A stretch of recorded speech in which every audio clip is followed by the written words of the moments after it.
Hi guys! Welcome to my channel, Annalyn's TV. Ngayon pag-uusapan naman natin kung ano-ano mga requirements sa pag-a-apply dito sa Taiwan as a caretaker. Guys, kailangan nyo ng PSA, ng birth certificate nyo, at ng anak nyo. Kung married kayo, marriage certificate. Yung passport nyo, kailangan valid siya for 2 years. Yan, at least 2 years. Next is yung SSS ID, UMID ID. Kung walang UMID ID, pwede tayong mag-request ng SSS certificate. Next is yung voters ID. Kung walang voters ID, voters certificate, pwede po kayo niya mag-request sa COMELEC. Kailangan active voters po. Next is yung diploma or TOR.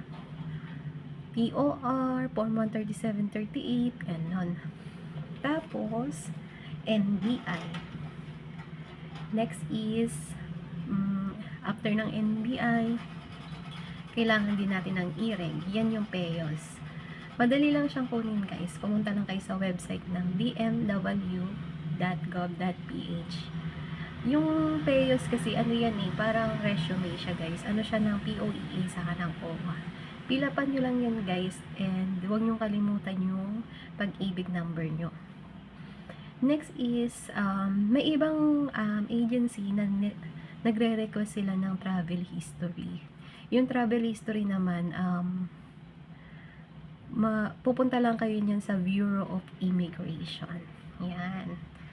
Tingnan natin Ayun lang guys. Yun lang yung mga basic needs sa pag-apply dito sa Taiwan. After nyan, punta na kayo sa agency.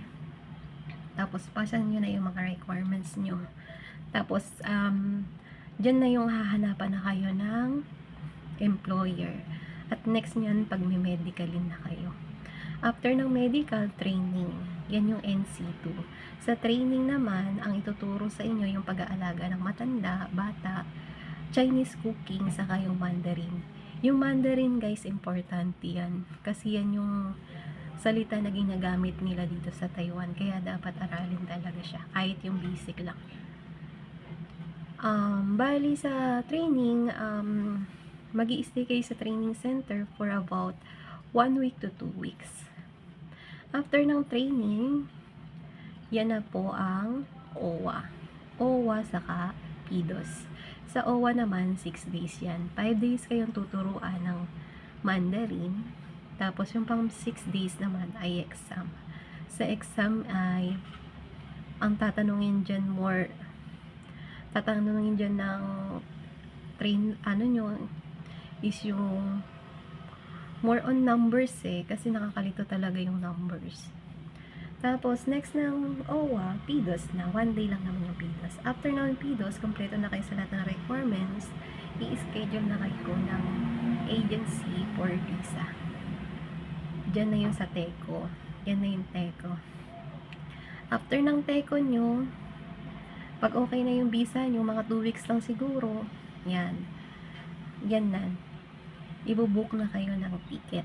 After ng ticket, ready na kayo to go dito sa Taiwan. Yun lang guys, sana lahat yan ma-prepare nyo bago kayo mag-apply sa agency nyo. Yun lang guys, thank you for watching. Thank you, bye bye.